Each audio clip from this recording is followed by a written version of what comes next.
Well, good morning, everyone. Thank you so much for joining us today about our That Don't Fly Bystander Intervention webinar. I've got Mandy Parente here, who is the coordinator for interpersonal violence prevention.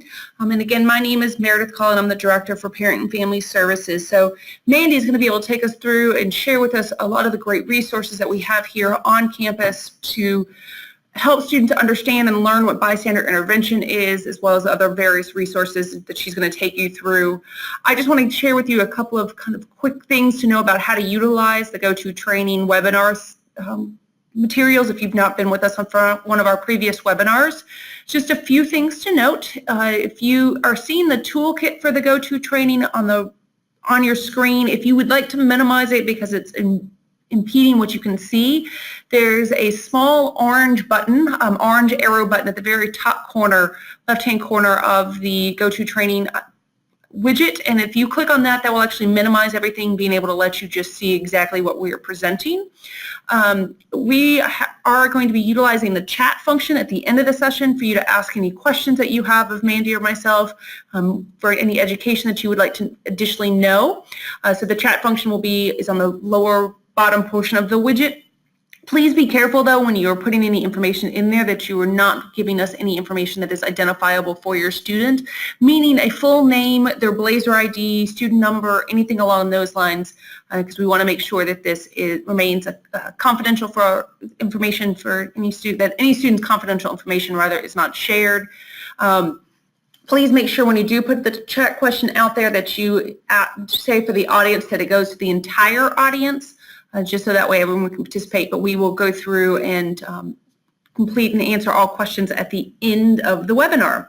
So with all of that being said, I'm going to go ahead and turn it over to Mandy so that she can share with you about the wonderful things that she has been doing on campus for our students in regards to bystander intervention. Mandy? Hello. Well, good morning, everybody. Thank you so much for being with us this morning. Sorry, Meredith is trying to turn some stuff for me, but thank you so much for being with us this morning and spending some time to learn about bystander intervention here at UAB. I wanted to start with introducing myself. How do we?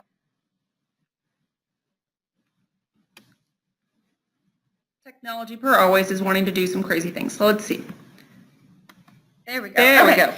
So this is me, and like I said, I am the Interpersonal Violence Prevention Coordinator here at UAB, and that means that I'm focused primarily on primary prevention of interpersonal violence, and we'll talk about what interpersonal violence is exactly in a few slides.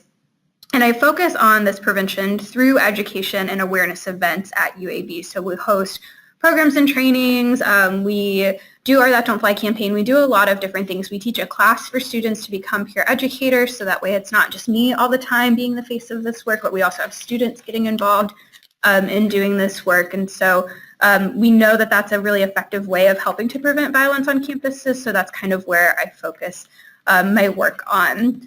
My education background, just to give you a snapshot into where I came from and how I got to UAB. I've been at UAB for about a year now, and our Wellness Promotion Office is brand new. It started when I got here last year. I'm currently a PhD student in our Health Education and Health Promotion program. I hold a Master of Education from the University of Louisville in Community Health Education, a Bachelor of Arts from the University of West Florida in Criminal Justice with a special focus on victimology. And then I'm also a Certified Health Education Specialist, which is a national certification that health educators can sit for and try to get to make sure that we're upholding just kind of 7 areas of health credentialing to make sure that we are we're the top of the best of the best, I guess is the best way to explain that. It's our national certification, and it's a fun thing. So if you have health education students who are interested in learning more about Certified Health Education Specialist stuff, I'm happy to talk to them about that too. So with all of that being said, let's go ahead and get into some of the statistics. So in order to understand why we focus on bystander intervention here at UAB, it's important to understand what interpersonal violence kind of looks like nationally. Interpersonal violence is an umbrella term, and here at UAB it includes sexual violence, relationship violence, and stalking. And so you've probably heard some of these terms kind of used separately, but here we wanted to make sure that we were focusing on everything and not only sexual violence or only dating and domestic violence. It's also referred to a lot of times as gender-based violence, and again, we went with interpersonal violence to try to be as inclusive as we could to all of the areas that we focus on. Over the last 3 to 5 years, you may have been hearing more about interpersonal violence on college campuses in the news from different things. This photo is actually from Columbia University in New York, where a big rally was happening to stand with survivors on that university. And one thing to know is that while undergraduate students are experiencing sexual violence at rates of 23% and for female students and 5.4% for male students, there hasn't been an increase in the last 3 to 5 years. We're kind of seeing everything still on trend. It's just that folks are talking about it more, and our student activists are really pushing to have safe campuses and safe communities. Some other statistics just to kind of give you an idea of what this looks like nationally.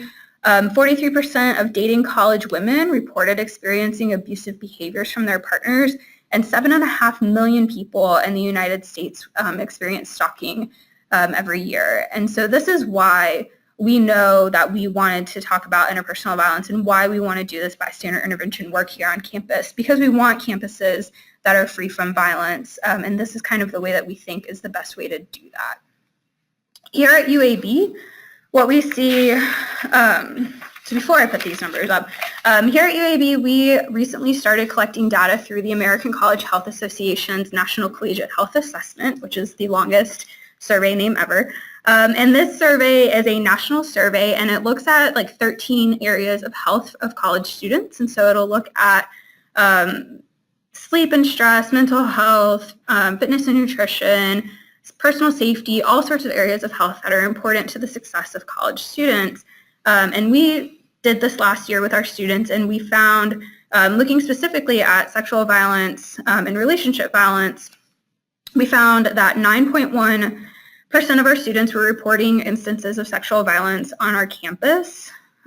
We found that for relationship violence, it was 11.2% of students who responded to the survey had experienced relationship violence, and then 31 students had experienced stalking. And these numbers are regardless of demographic data. So these are regardless of age and gender and race and year in school. This was kind of the conglomerate data. And so it's important that we look at this and we say, like, okay, we know this is happening at UAB. We know that this isn't a great sample size because my office is new and we just started kind of doing this work here, but we also know that we can do something to end it.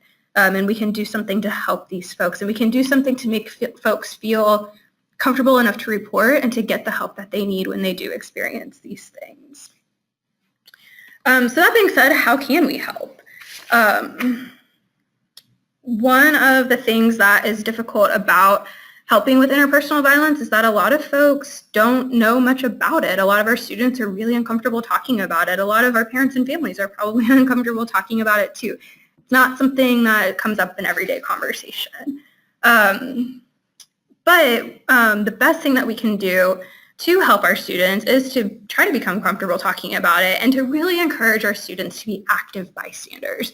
Bystander intervention is so effective at reducing violence. There was a recent study that came out from high schools in Kentucky, and they did a 5-year study where they found that at the high school level, students who participated in, or the schools that participated in bystander intervention programming had a 21% decrease in interpersonal violence and bullying among their students. And so we're seeing that similar things happening on college campuses. There's less data on it on college campuses, unfortunately, kind of why I'm doing my PhD. But there's not a lot of data to show it on college campuses, but we've seen it anecdotally on college campuses. And so encouraging people to see something or to say something when they see something and to act and to not just be a passive bystander is one of the most important ways that we can help to reduce violence on our campus. Another way that you specifically as parent and family members can help our students is to model active bystander behaviors with your students. So when they come home for winter break or the weekend to come and like wash their clothes and do the laundry and things like that, and y'all are out somewhere and you see something, it's important that you also stand up and you say something or you do something if it's safe for you to do that and you're comfortable doing it. because our students will model the behavior that our families and our parents are showing for them. They think you're cool even if they won't tell you that they think you're cool. So being an active bystander will help them become active bystanders as well. And then the last thing that you can really do to help our students is to familiarize yourself with your campus and community resources in Birmingham. So we're going to spend the next couple of minutes of this going over how you can be an active bystander, what language we're using here on campus so you can continue to support your student in being an active bystander, and then also some campus and community resources in case you do end up needing to share those with your student. Okay, so this is Bystander Intervention 101. This is exciting. This is typically when I do a bystander intervention training with students, we frame it with our That Don't Fly campaign. And I typically spend between an hour and a half with whatever student group has brought me in. I've done these trainings with fraternity groups. I've done them with residence life. I've done them with the campus rec student staff. So if something happens while people are working in the gym or working out, our campus rec is now empowered to be active bystanders. I've met with classes. I've met with all sorts of different student groups to make sure that we're getting as many active bystanders on campus as possible. So we're going to condense an hour and a half training into 2 or 3 slides, much shorter training for you all. But bystander intervention is essentially a tool to empower people to be active bystanders in a situation. And active bystanders are just those folks who, when they see something, they say something or they do something. The important part about bystander intervention is that no one has to do everything. I don't want the message that you come walking away from this being like, oh, well, that person from UAB said I have to do something every single time. That's not the message. The message isn't that no one has to do everything, but everyone can do something. You can go through one of the different ways, and we'll talk about in just a second, to be an active bystander and to help make our campus and our communities a little bit safer. The ways that you can be an active bystander, we talk about 3 ways with our students and with folks in general. This is called the 3D model, these colorful kind of pictures you're seeing on your screen now. The first way that you can be an active bystander is to be direct. I feel like I'm missing something. So the first way is to be direct. And this is essentially, if you think about, everybody has kind of like that friend or that family member who will like say anything to anybody and has like no fear, will walk up and like do something. That's what being direct is. It's when you're seeing an act of violence occur or you're seeing something that just seems sketchy, you're going to do something or say something. An example of this that we often give to students is we tell them like, hey, walk up to them and say, hey, I saw what you just did. That don't fly here on campus. That's not cool here on campus. Don't do that here at UAB. Blazers don't do that, whatever behavior it is that they saw. The second way that you can be an active bystander is to distract the situation, or to delegate. I'm sorry, I have these in the wrong order. Is to delegate, and so this is getting help from someone who's better equipped to handle the situation, and that can be a variety of things. Often we refer or we tell students to call their resident assistant. They can tell a professor. They can talk to a staff member. They can also talk to a friend. So I'm not a very direct person. I'm not like going to walk up to someone and be like, hey, that's not cool, even though like I'm trained how to do this and I train other people how to do this, because that's just not my personality. I'm a tiny human. I'm very shy, but I'm really good at delegating and asking my friends who are more direct and saying, hey, friend, can you help me do this? You go talk to them and I'm going to call the police, or you go talk to this one person and I'm going to make sure this other person's okay, whatever that kind of looks like, so that way we're delegating the tasks out to folks. And then the last way that you can intervene in a situation is to distract. So often interpersonal violence occurs because someone wants power and control, because they want to just not be a nice person.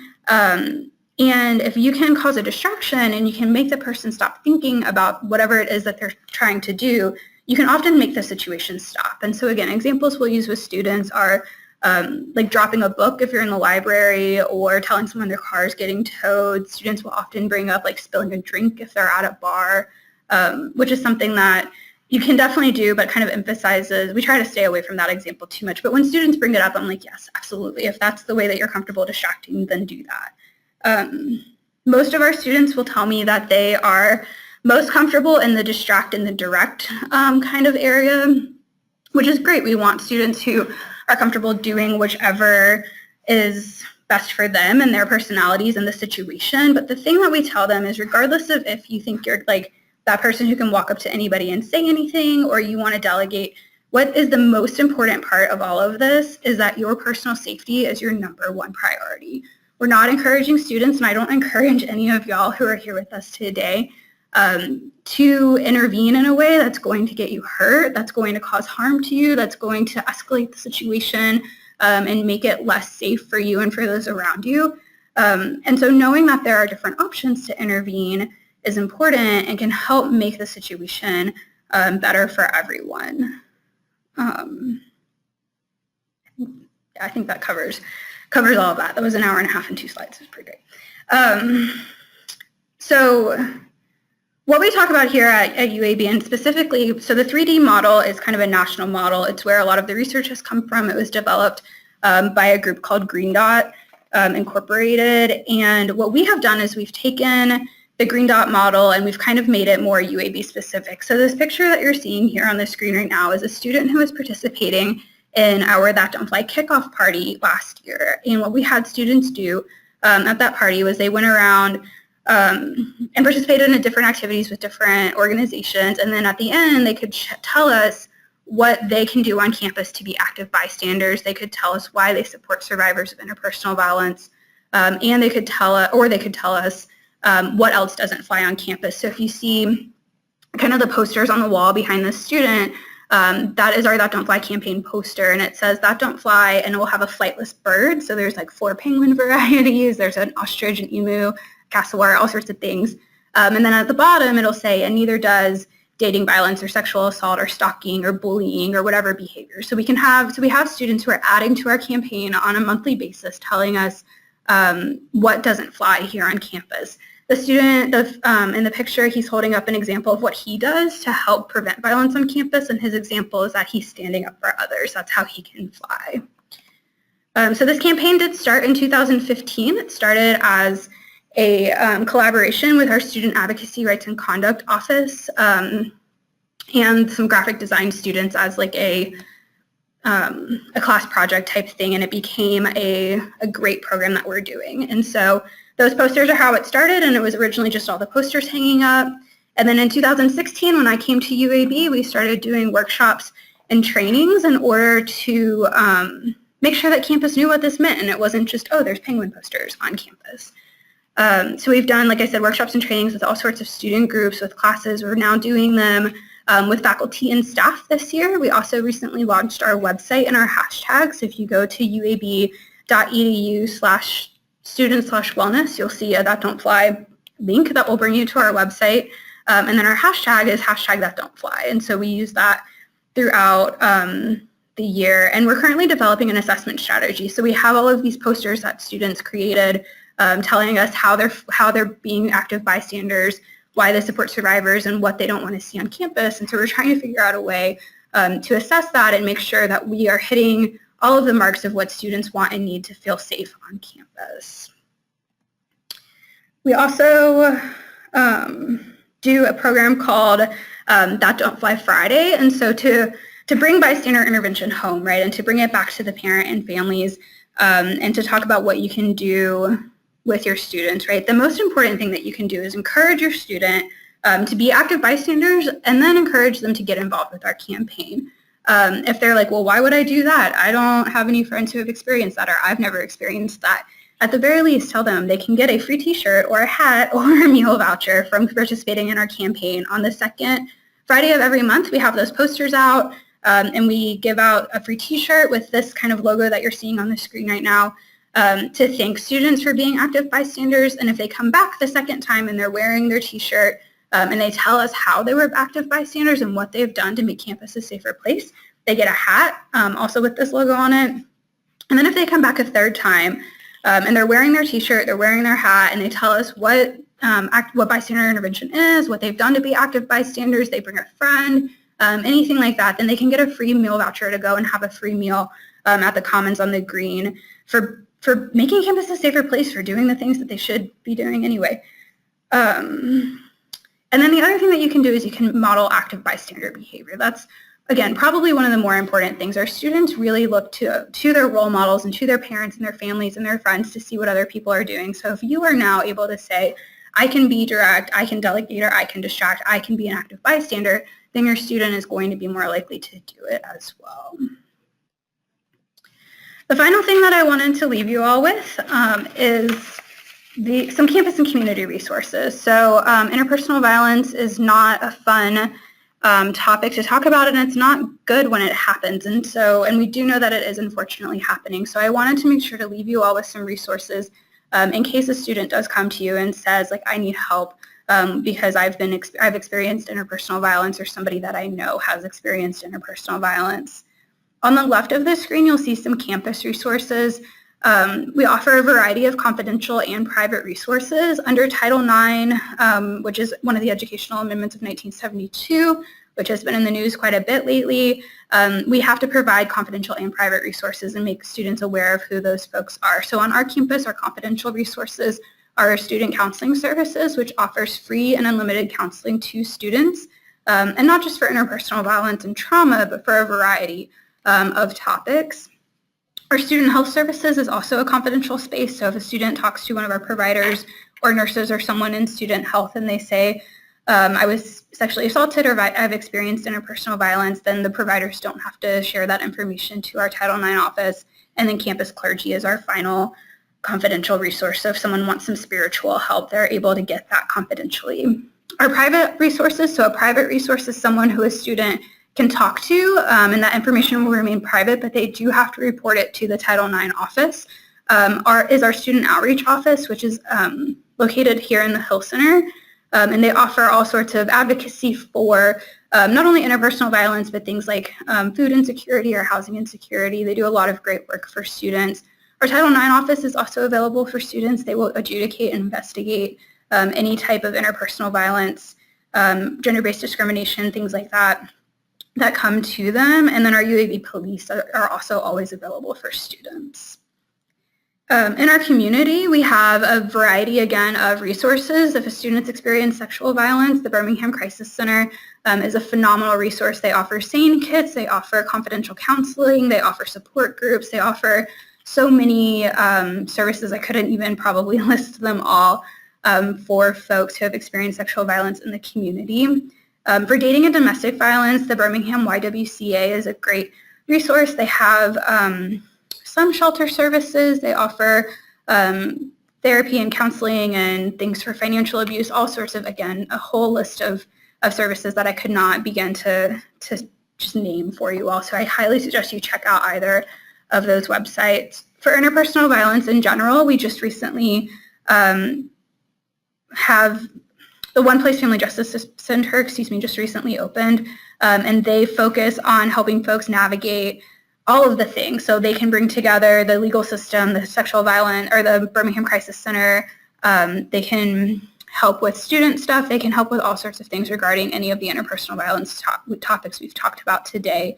And the Birmingham Police are also available for anyone who has experienced interpersonal violence. And I think that's everything that I have for y'all today. Thank you for listening to me chat about some bystander intervention strategies and topics. My contact information is here on the screen. I am a private resource on campus, but I am not a confidential space. And so if you send me any information about your student that's identifiable, I do have to report that. If your student comes to talk to me, I'm happy to listen to them and to be a resource and to get them connected where they need to go, but I am not a confidential space on campus, so I do have to report any instances of interpersonal violence out to the Title IX office. But if you're interested in learning more about bystander intervention or about interpersonal violence prevention in general, we have all sorts of ways you can contact me. If your student is looking for volunteer opportunities, internships, you think they'd be really great for our peer education program, definitely send them my way for those kinds of things. And you can like us on Facebook, Instagram, and Twitter to kind of keep up with everything that we're doing over the course of the year and check out our That Don't Fly Friday events and things like that. So thank you for spending some time with me this morning. Thank you so much. Mandy, for sharing all of these fabulous resources and ways that we can all be bystander interventions, and even what in the world, begin what that means. At this point, we are open and available if you have any questions to use the chat function. We're here to help answer any of those questions that you may have still related to UAB or the resources that are available to all of our students, the programming that we do, anything along those lines. We're happy to help answer those questions for you now. We have been recording this presentation, and we will be placing it up online on the Parent and Family Services website. It will take a couple of days because we have to get it through the presentation side of things, but if you need to go back and would like to go back and rewatch this or share this information with your student, we would really encourage that. I will say Mandy has done a great job over the past little over a year that she has been here on really getting this campaign out there and known. And the That Don't Fly campaign is very known by our student population. There is posters and t-shirts and buttons and all the things all over campus, which is a key indicator that students are really, they know what it is and they're utilizing it, which is, I think, even if we anecdotally know that, at least we know that they're, by knowing this information, that we are able to make an impact. So again, if you have any questions, please let us know. I will say one thing that I didn't mention is that, so the picture with the student holding up the poster from the That Don't Fly kickoff party last year, we did a similar event yesterday, our That Don't Fly block party, and we had 200 students show up, and before we even opened the doors, we had 40 students waiting at the door saying, I'm so excited about this That Don't Fly program, this work is so important, we can't wait to learn more, your t-shirts are awesome. We get a lot of that because our t-shirts are pretty cool. But students are really excited about this campaign. They get really pumped when I come into classrooms and things like that, so it's great. Is there a question? It's not a question, but it's just a great statement from saying that her student is a junior here and that she is going to make sure she forwards this information onto her, which is wonderful. Thank you so much, Ms. Williams. That is key for us, is just any and every way that we can get this information out to students. Like I said, this will be reposted on our website. It just will be probably early to mid next week before it actually gets posted out there, because we have to process the video through. But as soon as it is, I'll make sure we email you. Any questions at all that we can help answer? I know Mandy has done an excellent job about really kind of sharing, really understanding what bystander intervention is and ways that we instruct students to be an active bystander and what that looks like here on our campus. But we're here to help answer anything that we can related to this.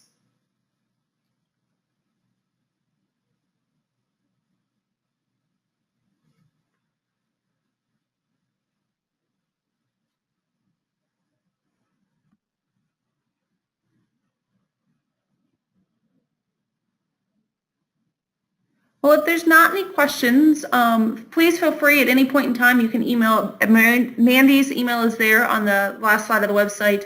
You can also email families@uab.edu, and we'll happily answer any questions that you have. But we're going to go ahead and just say thank you one more time for taking the time to come and participate in this with us. If there is anything that we can do to help, please let us know. And we look forward to the next webinar with you all, and we hope that you have and hopefully you're coming to join us for Family Weekend in a couple of weeks. And otherwise, have a wonderful rest of the day and a great weekend ahead.